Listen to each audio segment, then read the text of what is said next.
Hagrabari Youth Academy-आव जोंनि खेराइ programme दङ। बे सफैबाय जोङो।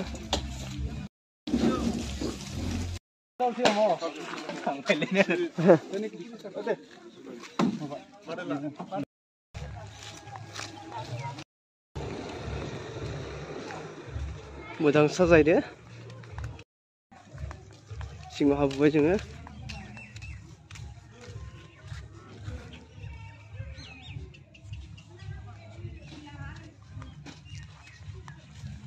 Hagrabari Youth Academy.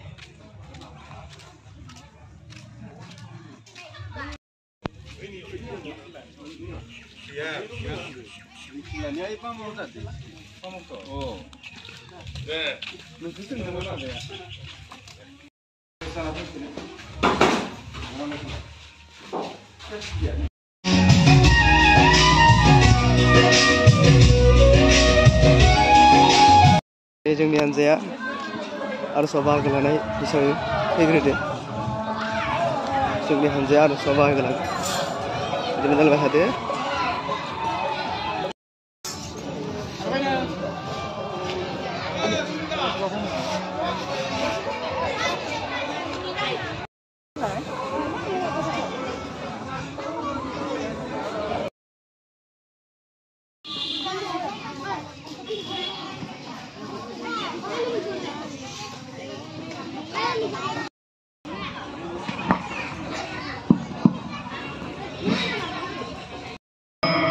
गुथि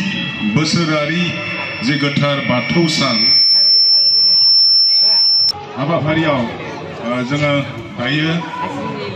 आर'ज मेथाइ रोजाबनाय बेखौ लानाय जाबाय। दा बे समाव जोंजों हांख्रायनाय लेखा आर'ज दैदेनगिरि आसारि बिथांमोन दङ। दा बे समाव आङो दिनैनि जे आर'ज बेखौ दैदेनलांनो थाखाय खाग्राबारि बियाब बाथौ महासभानिफ्राय दैथायहरनाय मानगोनां आसारि मुस्रि पुष्पधर बर' बिथां आदाखौ गावनि सिनायथि लानो थाखाय खावलायनाय जाबाय। लोगोसे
बेखौ दिन्थिफुंनो थाखाय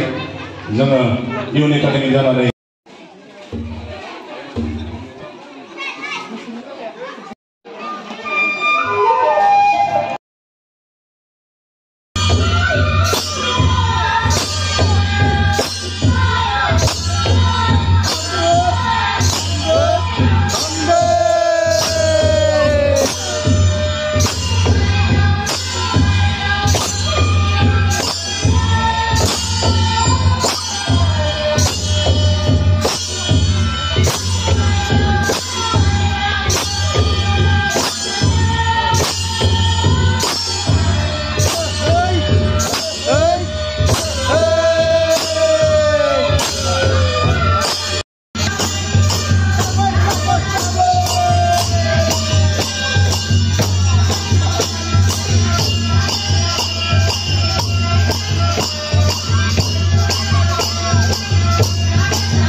negasino ke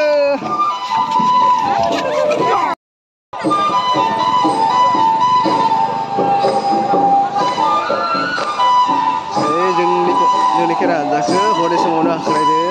गुबुन मोनसेयाव गाना फैबाय आरो नैबे देहाफारि गामियाव मोसानो खावलायदो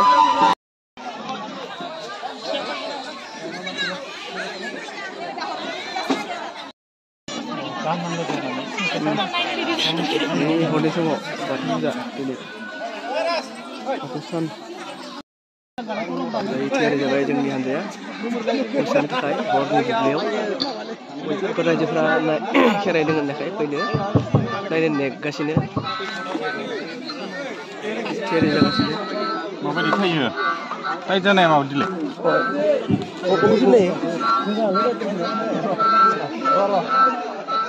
थान्दा बोथोरनि समाव गोजांनायखौ मोसानाय नायनो होननानै फैगासिनो फैदों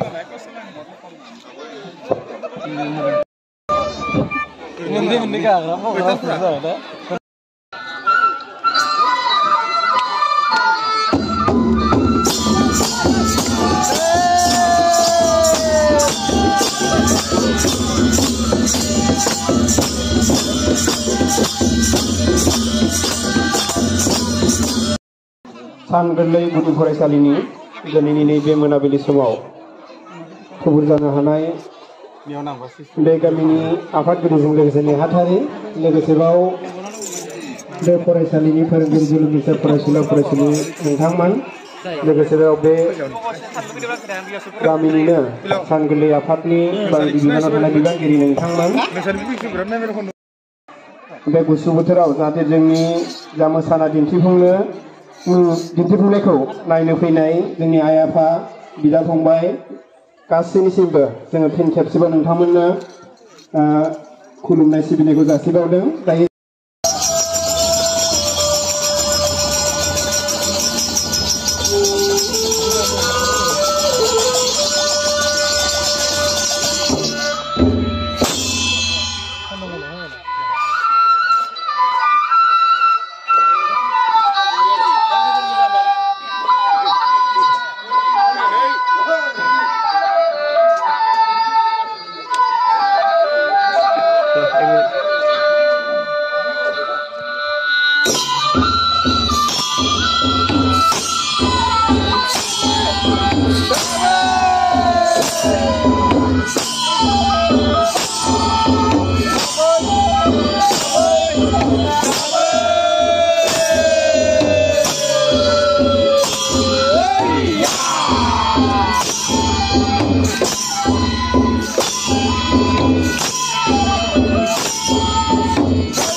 फरायनाय आरो इयुन भबिष्यताबो जों मोजां जायो ओंखायनो गोबां हर जाबाय जेबो आगोलाव सरस्वतीजों बावोमोन दा जोंनि बर' माहारिनि गेजेराव रायजोआबो थांनो हरबाय गुदि फरायसालिनिफ्राय लानानै जौमा फरायसालिसिम जों नैथि मागो दाननि नैथि मंगलबाराव जेरै फरायसालिफोरनि थाखाय आनान गसाइ बोराइ बाथौनि सेराव सोंग्रोयो आरज गाबो आरो बे हाबाफारिखौ लानानैनो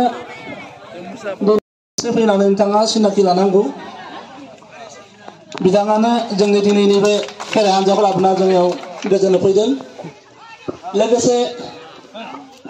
दैदेनगिरि खेराइ हान्जा दैदेनगिरि नोंथांखौ एसे जों सिगाङाव फैनो खावलायदों मानोना नोंथांखौ सिनायथि होनायजों लोगोसे जा जोंहा मान बावनांगौ मान बान्था बेखौ आजावनो थाखाय खावलायबाय खावलायनांगौ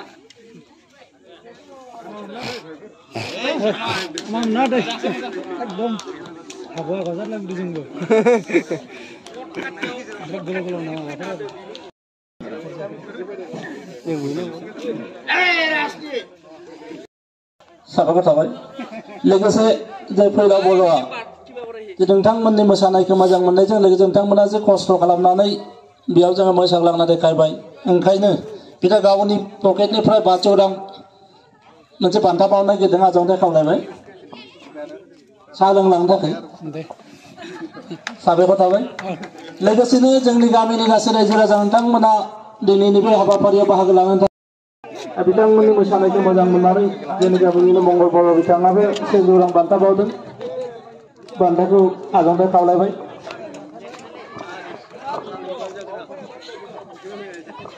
साबायखर थाबाय बाय बाय